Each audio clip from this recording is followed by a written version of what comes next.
Hey guys, welcome back to a brand new video of Matthew McGrady 2011.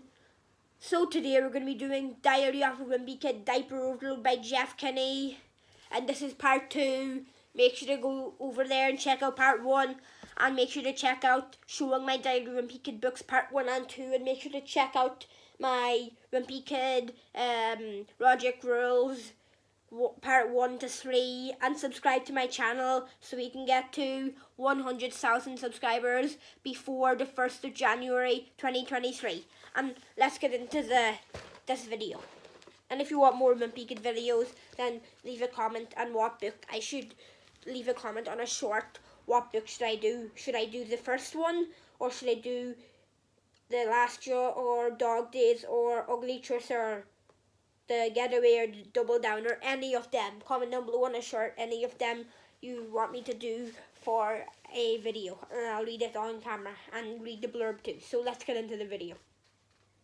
I have no idea if it's realistic for Loaded Diaper to win this competition or not, but if Roderick's band actually goes on to fame and fortune, I'm going to be the one to tell their story, because if I have to suffer through Loaded Diaper's band practice, I figure I might as well get something out of it.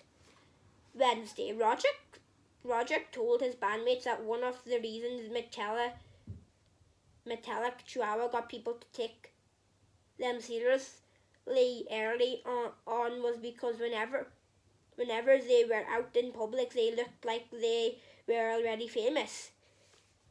He said the first step in making people think you're a rock star is to dress like one. So the other night, the guys went to the mall to buy some cool outfits, but they found out that trendy clothes are really expensive, and that ripped jeans cost twice as much as brand new ones. So they left without buying anything. They came back to our house and ripped their own jeans, but when Mom found them piled up in Roderick's room, she put patches on the holes, and I'm pretty sure she ironed them too. After that, the guys went to the Goodwill store where you can get used clothes pretty cheap, and Bill put together an outfit that he thought made him look like the lead singer of a rock band. And guys, make sure to check out my Christmas video 2022. But it turned out that half the clothes Bill bought had been donated to the store by his grandma, so she made him turn right around and return them. Then Mackie had an idea. He said they could just buy a rockstar costume because the Halloween outlet near us was having an after-season clearance sale, and everybody agreed that seemed like a smart plan. But the costumes didn't look anything like they did on the packaging. They were more like plastic aprons and cool outfits, and the guitars were miniature inflatables. If the guys ever go out in public wearing those plastic aprons, I really hope Bill wears some pants underneath, because those costumes only cover the front. Thursday, Roderick says that every serious band gets professional photos taken so they can use them on posters and album covers. But it turns out professional photographers are expensive, so Roderick's band's been looking into other options. The option he settled on was asking Mom to take the pictures because she offered to do it for free. So they spent the afternoon doing a photo shoot in her backyard, but it was hard to get a shot where there wasn't a fence or a swing set in the background. After a while, they ditched their costumes and just tried using the stuff around them, but they ended up with a bunch of pictures they probably not going to use.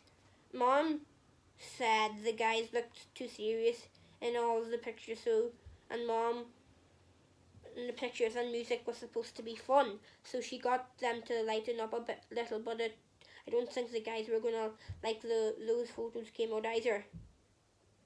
Eventually it got too cold out and the guys moved inside. Mom had other things to do, so I got put on photographer duty. Roger wanted to get a few photos that would really tell people what loaded diaper is all about, which is how we ended up in the bathroom. But Drew and Mackie started messing around and Drew ended up with a toilet plunger stuck to his back. The guys were about to go to the emergency room, but then Roderick remembered that one of our neighbours is a plumber. After that, the guys looked through all the photos, but they didn't think they looked professional enough. Mackie remembered that there was a photo studio at the mall. They could probably do this kind of thing pretty cheap. Everybody liked the idea, so they piled into Roderick's van and headed to the mall. But what Mackie forgot was that the photography place at the mall was a baby studio.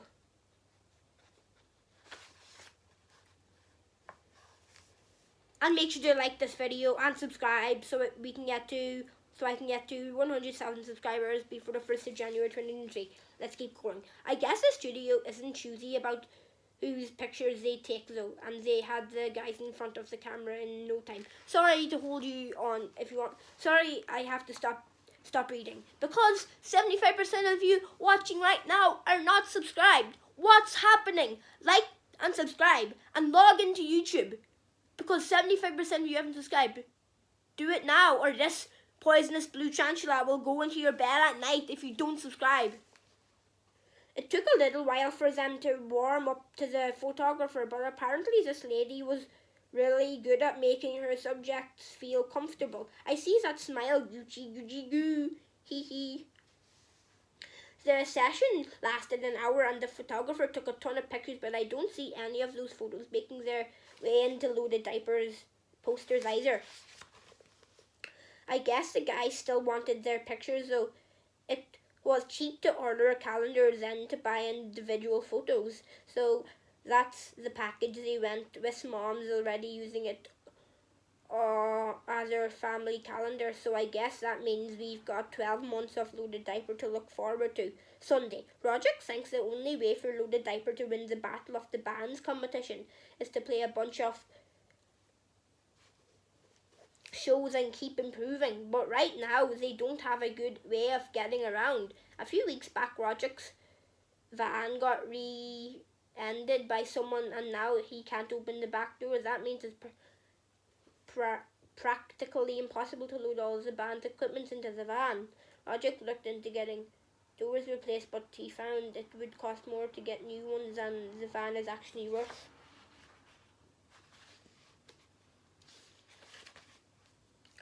But then the guys saw an ad for a contest that a local car dealership was having called Hands on a Van, where the person who can keep at least one hand on a brand new van, the longest gets to keep it. So they decided that was the answer to their transportation problems. Hands on a van. There it is. Roderick and the other guys spent a lot of time debating which one of them should enter the contest to win that van, but Mackie said that if they all entered the contest, they'd have 4 times the chance of winning it. The contest started on Friday night. I think the guys were planning on this thing lasting a few hours, and when it was over, they'd drive off in their new van, but that's not how it played out. When they got to the dealership, there was a huge crowd, and even though the contests hadn't officially started, people were already in position. Hands on a van.